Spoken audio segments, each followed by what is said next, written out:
Hello friends, welcome to another session of our PYQ discussion. We are covering 30 years of PYQ of polity in the DMP series. और DMP series के features क्या हैं? जैसे कि मैंने आपको बताया है कि हम डिटेल्ड सॉल्यूशन देखते हैं हर क्वेश्चन का, ऑप्शन भी हम एनालाइज करते हैं, इसके अलावा एलिमिनेशन ट्रिक्स भी हम सीखते हैं और एप्टीट्यूड डेवलपमेंट भी हम करते हैं कि अगर मान लीजिए किसी क्वेश्चन में हमारे पास नॉलेज नहीं है तो उसको किस तरीके से सॉल्व किया जाता है। और जो भी एग्जामिनर ट्रैप्स और हैक क्वेश्चन के अंदर सेट करता है उनको भी हम फाइंड करने की कोशिश करते हैं ताकि हमारा जो आंसर है वो इजीली आ सके, ऑप्शन को एलिमिनेट करके हमारा आंसर आ सके। तो ये हम सारी चीज़ें इस डीएमपी सीरीज में देख रहे हैं। ये हमारा सेशन नंबर 10 है और आज हम स्टार्ट करेंगे कॉन्स्टिट्यूशनल अमेंडमेंट से। हमने फंडामेंटल ड्यूटीज़ के जो पीवाईक्यू थे वो लास्ट सेशन में देखे थे।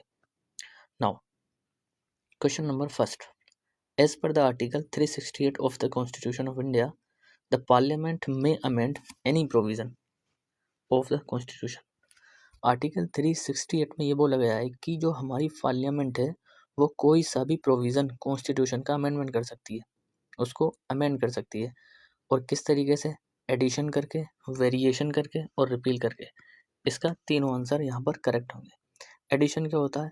मान लीजिए कि कोई नया प्रोविज़न कॉन्स्टिट्यूशन में ऐड कर दिया जाए पार्लियामेंट के द्वारा, जैसे कि फंडामेंटल ड्यूटीज़ को ऐड किया गया था पार्ट 4 के अंदर किया गया था, 42nd अमेंडमेंट के तहत 1976 में आया था। इसके अलावा वेरिएशन करके भी कर सकती है। लाइक मान लीजिए कोई प्रोविज़न है उसको मॉडिफाई कर दे। लाइक पहले एज क्या होती थी वोट की, 21 होती थी, लेकिन इसको क्या कर दिया गया, 18 कर दिया गया। ओके, और ये हुआ था हमारा 61st कॉन्स्टिट्यूशनल अमेंडमेंट के तहत। एंड रिपील भी कर सकती है पार्लियामेंट। लाइक कोई ऐसा प्रोविजन है जो कॉन्स्टिट्यूशन से रिपील कर दे वो, लाइक जैसे कि राइट टू प्रॉपर्टी था, राइट टू हमारा प्रॉपर्टी था, तो इसको पार्लियामेंट ने फंडामेंटल राइट से निकाला और कहाँ कर दिया, इसको लीगल राइट बना दिया गया। किस आर्टिकल में? 300A में। ओके, सो तीनों तरीके से पार्लियामेंट जो है वो अमेंड कर सकती है हमारे कॉन्स्टिट्यूशन को। आंसर होगा इसका D. Move on to the next question. Question number 2. In India, which one of the following constitutional amendments was widely believed to be enacted to overcome judicial interpretation of fundamental rights? Fundamental rights में judicial interpret नहीं करे, उसके लिए हमने कौन सा constitutional amendment किया था? तो इस क्वेश्चन का जो राइट आंसर है वो ए है। फर्स्ट कॉन्स्टिट्यूशनल अमेंडमेंट किया था 1951 में। ठीक है, ताकि जो गवर्नमेंट की एबिलिटी है डिसीजन लेने की, लाइक सेफ गार्ड करने की fundamental rights of the people, वो अच्छी तरीके से कर सके, उसमें जुडिशरी ज़्यादा इंटरप्रेट नहीं करे। ठीक है, क्योंकि जुडिशरी इंटरप्रेट कर रही थी और जुडिशल रिव्यू के नाम पर किसी भी लॉ को फंडामेंटल राइट्स का वायलेशन बता करके उसको ख़त्म कर दे रही थी। इसलिए गवर्नमेंट ये फर्स्ट कॉन्स्टिट्यूशनल अमेंडमेंट किया और इसमें कुछ चेंजेस किए गए। इसमें बोला गया कुछ रेस्ट्रिक्शन लगाए गए फंडामेंटल राइट्स पर अंडर आर्टिकल 19 क्लोज 2 में, मतलब कि फ्रीडम ऑफ स्पीच पे रीजनेबल रिस्ट्रिक्शन होंगी। इसमें क्या बोला गया था, 19 क्लोज 2 ऐड किया गया था और इसमें बोला गया था कि रीजनेबल रिस्ट्रिक्शन लगेंगी।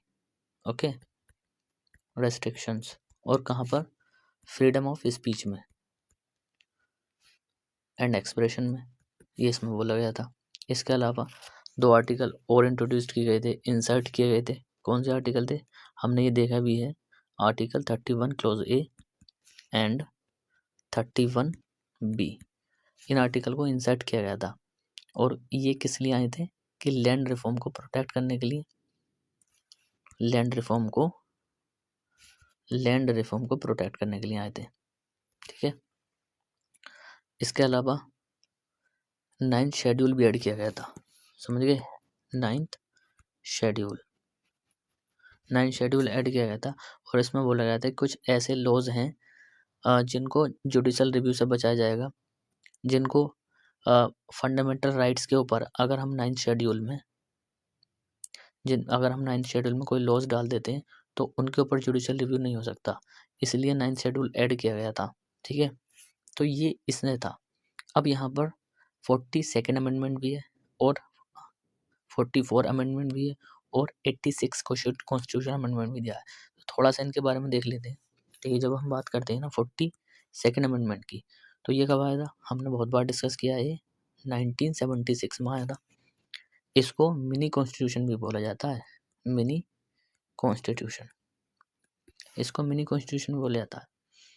ठीक है, इसने जो एग्जीक्यूटिव कंट्रोल था उसको स्ट्रेंथन किया था और कर्व किया था जुडिशरी की पावर को। ठीक है, इसने डीपीएसपी को एक्सपेंड किया था, समझ गए, इसने डीपीएसपी को भी एक्सपेंड किया था। तो ये था हमारा 42nd कॉन्स्टिट्यूशनल अमेंडमेंट। और हमने लास्ट सेशन में ये भी देखा था कि 42nd अमेंडमेंट से डीपीएसपी में कौन कौन से डीपीएसपी ऐड किए गए थे, इसलिए तो हम कहते हैं ना कि डीपीएसपी को एक्सपेंड किया था। अब 44 कब आया था? 44 आया था 1978 में। ओके, इसने बहुत सारे ऐसे प्रोविजन थे जो रिजर्व भी किए थे, मतलब रिवर्स कर दिए थे 42nd अमेंडमेंट के, समझ गए। इसने मतलब जो भी 42nd अमेंडमेंट ने ज़्यादा आज़ादी दे दी थी एग्जीक्यूटिव को, तो उसको रिवर्स करने के लिए 44 कॉन्स्टिट्यूशन अमेंडमेंट आया था। इसके बाद हमने देखा ये 86 अमेंडमेंट, ये कब आया था? 2002 में आया था ये, 2 में। और हमने कल भी देखा था ये कि आर्टिकल 21A को ऐड किया गया था, जिसमें कि एजुकेशन को एक फंडामेंटल राइट बनाया गया था। ठीक है, जो भी चिल्ड्रन 6 से 14 ईयर्स के एज के बीच में है, उनको एजुकेशन एक क्या है, हमारा फंडामेंटल राइट बना दिया गया था, समझ गए। लेकिन एक चीज़ यहाँ पर हमें ध्यान देनी है, इस क्वेश्चन को यूपीएससी ने कैंसिल कर दिया था, इस क्वेश्चन को यूपीएससी ने कैंसिल कर दिया था। ठीक है, ये हमें ध्यान रखना है, कैंसिल किया गया था ये यूपीएससी के द्वारा। Okay, now move on to the next question. Consider the following statements. देखिए, सबसे पहले ऑप्शन देख लेते हैं, 1 2 3 1 3 2 3 1 2। अब पढ़ते हैं। अ bill amending the constitution require prior recommendation of the president, मतलब कोई ऐसा बिल जो कॉन्स्टिट्यूशन अमेंडमेंट करने के लिए लाया जाए, उसमें हमें प्रेसिडेंट की पहली रिकमेंडेशन लेनी पड़ेगी। ठीक है। सेकंड, जब को when a constitutional bill is presented to president of India, it is obligatory for president to give his assent, कि मतलब प्रेसिडेंट के लिए वो ऑब्लिगेटरी बन जाएगा, उसको हर हाल में अपनी असेंट देनी ही देनी है। ठीक है। Third, a constitutional amendment bill must be passed by both the house like Lok Sabha and Rajya Sabha by special majority and there is no provision for joint sitting. समझ गए। अब इस क्वेश्चन में हमें देखना है, तो हमें क्या करना है ना, इस क्वेश्चन में सबसे पहले हमें देखना है कि सबसे ज़्यादा गलत कौन सा है। देखिए, जब हम बात करते हैं ना फर्स्ट की, अ bill amending in the constitution require prior और रिकमेंडेशन ऑफ द प्रेसिडेंट, ये इनकरेक्ट है, क्योंकि जब हम कॉन्स्टिट्यूशनल अमेंडमेंट की बात करते हैं तो उसमें प्रेसिडेंट की प्रायर रिकमेंडेशन की ज़रूरत नहीं पड़ती है। प्रायर रिकमेंडेशन की ज़रूरत किस उसमें पड़ती है? जब हम मनी बिल को इंट्रोड्यूस करते हैं। ये कॉन्सेप्ट हमें ध्यान रखना है कि भाई कॉन्स्टिट्यूशनल अमेंडमेंट करने के लिए प्रेसिडेंट की प्रायर रिकमेंडेशन नहीं चाहिए। किस में चाहिए? मनी बिल में चाहिए, मनी बिल। ओके, तो फर्स्ट स्टेटमेंट रॉन्ग। जैसे हमने फर्स्ट को रॉन्ग किया तो यहाँ पर ए, सी और टी तीनों खत्म, आंसर हमारा बी आ गया। इस तरीके से हमें थोड़ा ऑप्शन को देख करके भी चलना, हमारा टाइम सेव होगा और हम ज़्यादा टाइम दूसरे क्वेश्चन में दे पाएंगे। अब सेकंड देखिए, कॉन्स्टिट्यूशन को जब प्रेसिडेंट के सामने प्रेजेंट किया जाता है ना, तो उसके उसके पास ऑब्लिगेटरी है कि वो अपनी असेंट को देगा ही देगा। ये बिल्कुल सही बात है। ओके, और ये एक अमेंडमेंट के द्वारा बनाया गया था। कौन सा अमेंडमेंट था? 24th अमेंडमेंट के द्वारा ऑब्लिगेटरी किया गया था। ये भी ध्यान रखना हमें। ठीक है, ऑब्लिगेटरी जो किया गया था वो 24 कॉन्स्टिट्यूशनल अमेंडमेंट के तहत किया गया था। और last, a constitutional amendment bill must be passed by both the Lok Sabha and the Rajya Sabha by special majority. Absolutely correct, ये भी हमारा दोनों स्पेशल मेजोरिटी के द्वारा पास होता है। ठीक है, लेकिन यहाँ पर क्या था, और हाँ ये भी हम था कि कोई भी जॉइंट सिटिंग का प्रोविजन नहीं है। बिल्कुल एब्सोल्युटली कोई भी जॉइंट सिटिंग यहाँ पर नहीं हो सकती। तो ये था इस क्वेश्चन का right answer, option number B. Okay, Now move on to the next question. Consider the following statements. The 44th Amendment to the Constitution of India introduced an article placing the election of the Prime Minister beyond the judicial review. Beyond the judicial review. समझे? Second, अभी मैं बताऊंगा कि इस question को अभी हमने जो डिस्कशन किया था ना 42 और 44 अमेंडमेंट का, उससे भी ये सोल्व हो सकता है. The Supreme Court of India struck down 99 constitutional amendment to the of India as being violative of independence of the judiciary. देखिए, सबसे पहले फर्स्ट को समझते हैं. मैंने क्या बोला था कि 42nd अमेंडमेंट ने क्या था कि गवर्नमेंट को ज़्यादा पावर देती थी. जब ज़्यादा पावर देती थी तो 44 ने उसको कर्व किया था. अब इस स्टेटमेंट को आप पढ़िए कि 44 amendment of the constitution introduced an article placing election of the prime minister beyond the judicial review. अगर हम इलेक्शन ऑफ द प्रेसिडेंट को जुडिशियल रिव्यू से हम क्या करते हैं, बियॉन्ड कर दें, जुडिशियल रिव्यू उसमें से हटा दें, तो कहीं ना कहीं ऐसा है ना कि गवर्नमेंट को ज़्यादा पावर दी जा रही है. लेकिन ऐसा तो नहीं था, इसमें तो पावर कर्व की गई थी. तो ये स्टेटमेंट यहाँ पर रॉन्ग है. और सेकेंड, कि जो 99 था, इसमें जो एनजेक आया था ना, एनजेक जो आया था कमीशन, उसको स्ट्रक डाउन किया गया था बिल्कुल. और क्योंकि वो इंडिपेंडेंस ऑफ द जुडिशरी का वायोलेशन था. ये सही स्टेटमेंट है. तो ऑप्शन हमारा बी यहाँ पर करेक्ट आंसर है. समझ गए. अब ये जो इंट्रोड्यूस किया गया था कि जो प्राइम मिनिस्टर का इलेक्शन है वो जुडिशियल रिव्यू से अलग है, ये पता है कब किया गया था? ये 39 कॉन्स्टिट्यूशन अमेंडमेंट के तहत किया गया था. और कब? 1975 में. ठीक है. और उस टाइम इमरजेंसी का टाइम था, इसलिए ये किया गया था. ठीक है. अब सेकंड क्या था हमारा, ये हमने देखा ना कि जो मैंने बात की थी एनजेक की, नेशनल जुडिशियल अपॉइंटमेंट कमीशन जो बनाया गया था 2000, ठीक है, 2015 में ये बनाया गया था. लेकिन इसको स्टक डाउन कर दिया गया था क्योंकि ये अगेंस्ट था. क्योंकि पहले क्या होता था कि सुप्रीम कोर्ट के जज को अपॉइंट किया जाता था कोलिजन सिस्टम के द्वारा. लेकिन इसमें बोला गया था नहीं, इसमें एक कमीशन होगा जिसमें गवर्नमेंट के मेंबर भी होंगे. तो इससे लगा कहीं ना कहीं जुडिशरी की जो इंडिपेंडेंस है उसको खतरा है, इसलिए इसको स्ट्रक डाउन कर दिया गया था. ओके. तो ये हमारा सही है. Option number B is the correct answer. अब question number 5. With reference to the constitution of India consider the following statement. No high court shall have the jurisdiction to declare any central law to be constitutionally invalid. मतलब किसी भी high court के पास ये power नहीं है कि वो central law को कॉन्स्टिट्यूशनली इनवैलिड कर सके. नहीं, क्योंकि ऐसा तो नहीं है. हम सुप्रीम कोर्ट के देखते हैं, उसके पास भी अपनी पावर है. हाई कोर्ट के पास भी अपनी पावर है कि वो किसी भी सेंट्रल लॉ को जो है ना कॉन्स्टिट्यूशनली इनवैलिड घोषित कर सकती है. तो first statement is wrong. Second, an amendment to the Constitution of India cannot be called into question by the Supreme Court. देखिए, an amendment to the Constitution of India, कोई अमेंडमेंट हुआ मान लीजिए, अब उसको कभी भी क्वेश्चन नहीं किया जाएगा सुप्रीम कोर्ट के द्वारा. अब इसमें ऐसी टाइम लिमिट तो थोड़ी दी नहीं है कि अभी या फ्यूचर में उसको क्वेश्चन किया जाएगा. अगर मान लीजिए कि फ्यूचर में अगर वो कर दिया जाता है, उसको क्वेश्चन कर दिया जाता है कोई भी अमेंडमेंट को, तो ये स्टेटमेंट तो गलत हो गया. इसलिए ये भी स्टेटमेंट यहाँ पर रॉन्ग है. उसको क्वेश्चन में काट किया जाता है जुडिशियल रिव्यू के द्वारा, सुप्रीम कोर्ट के द्वारा. ये स्टेटमेंट भी रॉन्ग है, फर्स्ट भी रॉन्ग है. आंसर हमारा डी आ गया. ठीक है, यही था इस क्वेश्चन का आंसर. अब देखते हैं. ठीक है, अब यहाँ पर क्या था कि जब 42nd कॉन्स्टिट्यूशन अमेंडमेंट हुआ था, मतलब 42nd जो कॉन्स्टिट्यूशन अमेंडमेंट की हमने बात की थी, हमने उसमें देखा था कि जो जुडिशरी है उसकी जुडिशियल पावर को रोक दिया गया था. ठीक है, इसलिए फिर 43rd अमेंडमेंट हुआ था 1978 में. 1978 में इसमें जो भी सुप्रीम कोर्ट की या हाई कोर्ट की जो पावर थी उनको रिटर्न किया गया था. ठीक है, उसको वापस किया गया था. और ये भी उसमें बताया गया था कि कोई भी लॉ लाइक सेंट्रल लॉ को कॉन्स्टिट्यूशनली इनवैलिड घोषित कर सकता है. समझ गए. और हमने इसमें देखा कि सेकंड स्टेटमेंट में तो हमने देख ही लिया कि किस तरीके से भाई जुडिशियल रिव्यू से थोड़ी बच सकती है, थोड़ी कुछ भी चीज़ जुडिशियल रिव्यू तो होना ही है उसका. ठीक है, क्योंकि जुडिशियल रिव्यू हमारा बेसिक स्ट्रक्चर का पार्ट है.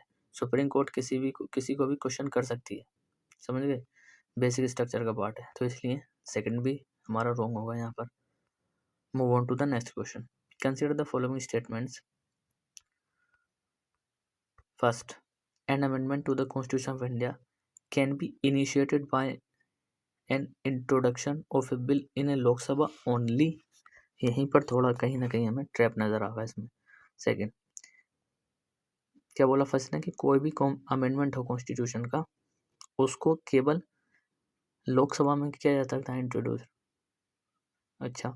Second, if such an amendment seeks to make changes in federal character of the constitution, the amendment also require ratified by legislature of all the states of India. of all the states of India. समझ रहे हैं. कहीं ना कहीं में हमने अगर पढ़ा होगा तो हमें ज़रूर याद आएगा. हम जब भी यहाँ पर देखते हैं ना तो रेटिफिकेशन किसकी मांगता है? हाफ ऑफ द स्टेट की. समझ गए. हाफ ऑफ द स्टेट की. हाफ ऑफ द स्टेट की, ना कि ऑल द स्टेट्स की. और हाफ ऑफ द स्टेट की भी बाय द सिंपल मेजोरिटी के द्वारा. तो सेकंड स्टेटमेंट रॉन्ग. और ये जो भी कॉन्स्टिट्यूशनल अमेंडमेंट बिल है ये किसी भी हाउस में पेश किया जा सकता है, लाइक लोकसभा हो या राज्यसभा हो, इधर हाउस में किया जाता है. तो ये भी फर्स्ट भी हमारा रॉन्ग है. ऑप्शन आंसर आ गया हमारा D, neither one nor two. तो इजी क्वेश्चन था, ये तो हम पढ़ते ही रहते हैं. Move on to the next question. Which of the following constitutional amendments states that total number of ministers, including the Prime Minister, in the Council of Ministers, shall not exceed 15% of the total members of the House of the People? किस amendment में बोला जाता है कि जो council of ministers है उसकी जो स्ट्रेंथ है वो 15% of the total member of the Lok Sabha से ज़्यादा नहीं होनी चाहिए. ये क्वेश्चन भी इजी है. इस क्वेश्चन का राइट आंसर है बी. 91st कॉन्स्टिट्यूशनल अमेंडमेंट में ये बोला गया था 50% रहनी चाहिए जो इसकी लिमिट है काउंसिल ऑफ मिनिस्टर्स की. अब इसमें थोड़े और भी अमेंडमेंट दिए हैं लेकिन 90 अमेंडमेंट दिया है. ये किससे रिलेटेड है इसको लिखते हैं. ये किससे रिलेटेड है? रिजर्वेशन से रिलेटेड है. किसके रिजर्वेशन से? Reservation of seat scheduled tribes. और कहाँ पर? लेजिस्लेचर में. रिजर्वेशन से रिलेटेड है ये. रिजर्वेशन ऑफ सीट्स ऑफ किसकी? शेड्यूल्ड ट्राइब की. और किस लेजिस्लेचर में? कहाँ पर? नागालैंड में. ये ध्यान रखना है क्वेश्चन. ये हमें वैल्यू एडिशन जरूर ध्यान रखना है. मेघालय, मिजोरम और अरुणाचल प्रदेश. ठीक है. तो ये इसमें बात करता है रिजर्वेशन ऑफ सीट की. कहाँ पर? इनके लेजिस्लेचर में.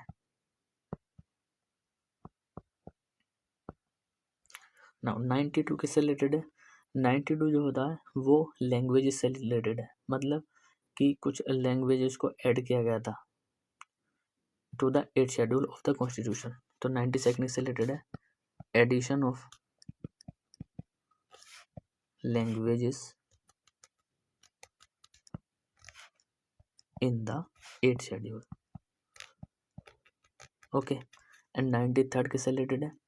ये भी रिजर्वेशन से रिलेटेड है. किसके रिजर्वेशन से? सोशली और इकोनॉमिक बैकवर्ड जो क्लास होती है.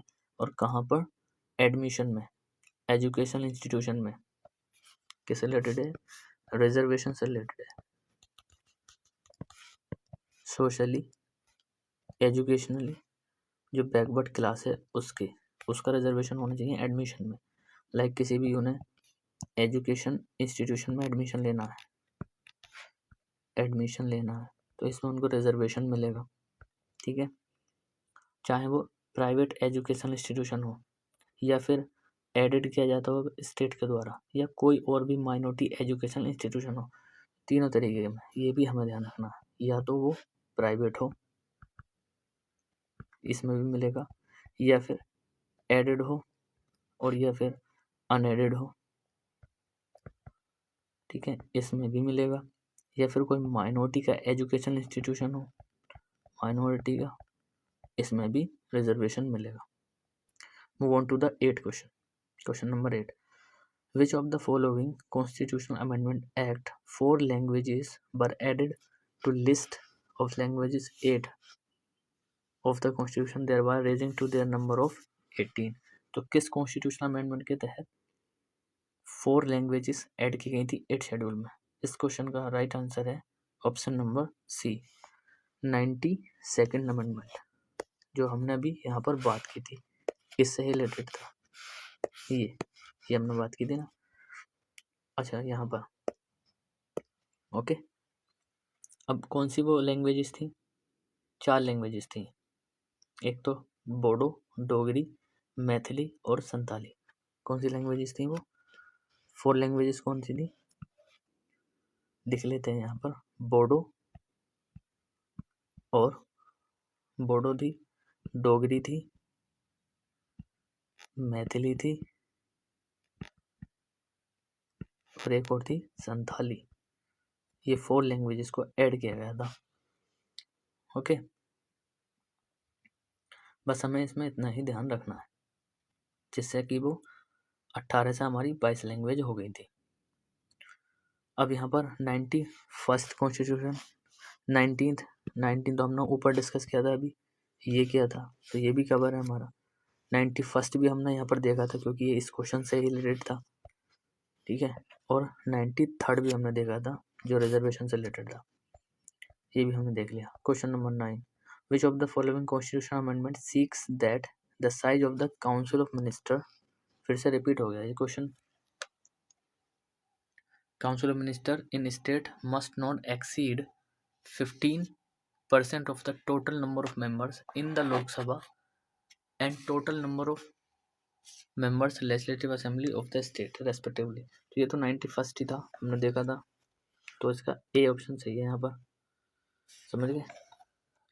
तो ये देखिए 2007 में पूछा गया था, और ऊपर वाला जो क्वेश्चन था ये 2009 में क्वेश्चन पूछा गया था, तो रिपीटेशन हुआ यहाँ पर। तो फर्स्ट हमने देख लिया, 93rd हमने देख लिया, 95 देख लेते हैं किससे रिलेटेड है। 95 की जब हम बात करते हैं ना, तो ये जो रिलेटेड है, ये किससे रिलेटेड है कि इसने रिजर्वेशन ऑफ जो सीट्स थी शेड्यूल कास्ट की और शेड्यूल ट्राइब की, लाइक रिजर्वेशन किससे रिलेटेड, और रिप्रेजेंटेशन जो एंग्लो इंडियंस था लोकसभा में, ठीक है, उसको 10 ईयर्स के लिए बढ़ाया गया था। इसमें क्या बोला गया था कि जो रिजर्वेशन है, किसका रिजर्वेशन, एससी का और एसटी का, या फिर रिप्रेजेंटेशन है, रिप्रेजेंटेशन या फिर रिप्रेजेंटेशन है किसका, एंग्लो इंडियन का, एंग्लो इंडियन का, इन दोनों को 10 ईयर्स के लिए बढ़ाया गया था।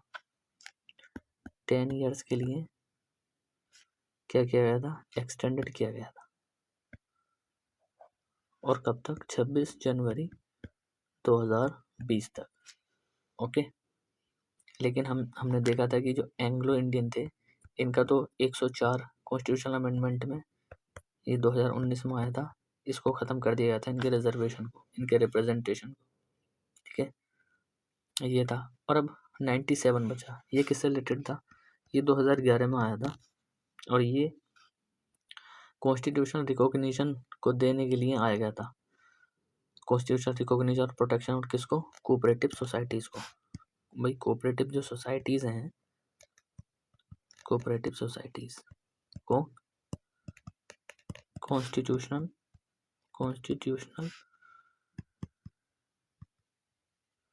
और कॉन्स्टिट्यूशनल इसको रिकॉग्निशन मिलेगा, कोऑपरेटिव सोसाइटीज़ को, ये 97 में बोला गया था। आज का last question, what does 1/4 constitution 104 amendment भी रिलेटेड टू, हमने देखा था ना अभी, ये एंग्लो इंडियन को ख़त्म किया गया है यहाँ पर। तो इसमें देखते हैं, abolition of legislative council in certain states, introduction of dual citizenship of person of India origin living outside, providing quota to socially and educationally backward classes in private educational institution, providing quota for religious minorities in service under the central government। तो इस question का right answer है option number सी। 104 में ये तो एक provision तो ये हो गया, और दूसरा है ये कि कोटा मिलेगा सोशली और एजुकेशनली बैकवर्ड क्लासेस को प्राइवेट एजुकेशनल इंस्टीट्यूशन में, समझ गए। ये 104 में ये भी बोला गया था, तो हमें ये ध्यान रखना है। तो फर्स्ट प्रोविजन ये हो गया, और इसका सेकंड प्रोविजन ये हो गया। ये दो प्रोविजन हमें 104 अमेंडमेंट से याद रखने हैं। तो ये था हमारा आज का सेशन। हमने इन 10 सेशन में 100 क्वेश्चन को कंप्लीट कर लिया है। अब हम इनका टेस्ट देंगे और टेस्ट मैं टेलीग्राम चैनल पर अपलोड कर दूंगा। ठीक है, आपको इसका टेस्ट देना है और इसमें हमारी 80+ एक्यूरेसी होनी चाहिए, क्योंकि हमने सारे क्वेश्चन को अच्छी तरीके से डिस्कस भी किया है, उनके आंसर भी देखे, ट्रिक्स भी सीखी हैं, एलिमिनेशन ट्रिक्स भी सीखे, सारी चीज़ हमने देखी है। तो ये टेस्ट दे दें ताकि हमारा रिवीजन भी हो पाए और फिर हम अपना नेक्स्ट क्वेश्चन पर चलेंगे। सो मिलते हैं नेक्स्ट सेशन में। Thank you.